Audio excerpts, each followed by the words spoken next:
Pengukuran tanpa batas Robotic Total Station. Teknologi pengukuran terus menghadapi tantangan baru dan dipaksa berkembang dari masa ke masa.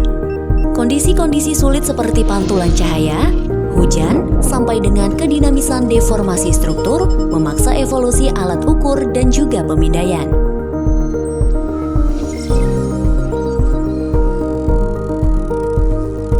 Pada zaman dahulu, seseorang melakukan pemetaan dengan menggunakan alat ukur tradisional seperti meteran atau juga pita ukur. Di tahun 1835, Jacob Card membuat theodolite pertama yang berukuran 12 inch yang memulai evolusi pengukuran dengan lensa optik yang hanya dapat membaca sudut. Surveyor melakukan pemetaan data lapangan berupa jarak dan sudut yang nantinya diolah menjadi data yang dianalisis seperti koordinat, luas, kemiringan, bahkan peta dan lain-lain. 133 tahun kemudian, di tahun 1968, teknologi inframerah mulai digunakan untuk pengukuran. Pada tahun 1968, IDM pertama ditemukan, dan juga pada tahun 1978, Total Station pertama berhasil merekam data pertamanya. Teknologi Total Station untuk mengenali reflektor atau prisma, yaitu ATR atau Automatic Target Recognition, ditemukan pada tahun 1995. Dan Total Station yang dapat melakukan konektivitas dengan GNSS ditemukan pada tahun 2000. Sayangnya, pada kerusakan sistem infrastruktur umumnya berlangsung pada kecepatan yang tidak dapat dikendalikan, walaupun didesain agar dapat beroperasi untuk jangka waktu yang lama. Untuk memperhitungkan penurunan kemampuan fisik tersebut, diperlukan penilaian terhadap kondisi kesehatan suatu struktur. Penilaian itu perlu dilakukan secara terus-menerus tanpa henti, agar dapat diambil tindakan yang rasional. Hal inilah yang merupakan tantangan bagi komunitas ahli konstruksi.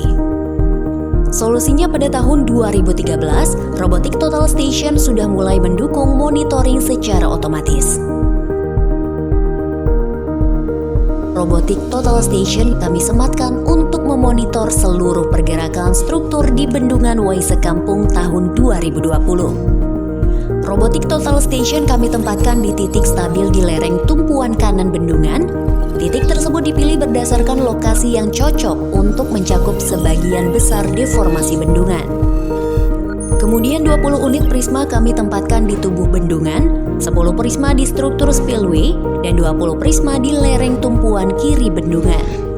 Seperti seorang sniper, alat ini mampu membidik prisma dengan tingkat ketelitian sampai dengan 0,5 detik dan 1 detik. Atau dengan sistem ATR, Automatic Target Recognition, dengan tingkat ketelitian 1 mm. Dengan motor jenius yang disematkan, alat ini mampu berputar dengan sumbu X, Y, dan Z, memindai pergerakan prisma, mengunci target, mengukur jarak, dan mendeskripsikannya dalam bentuk grafik-grafik deformasi struktur. Seluruh deformasi dipindai secara otomatis tanpa henti dengan teknologi yang hemat energi.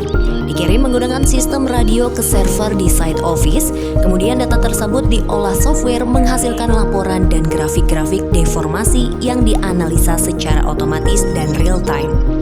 Data tersebut dikirim ke clouds dan dapat dibaca oleh stakeholders untuk membuat keputusan.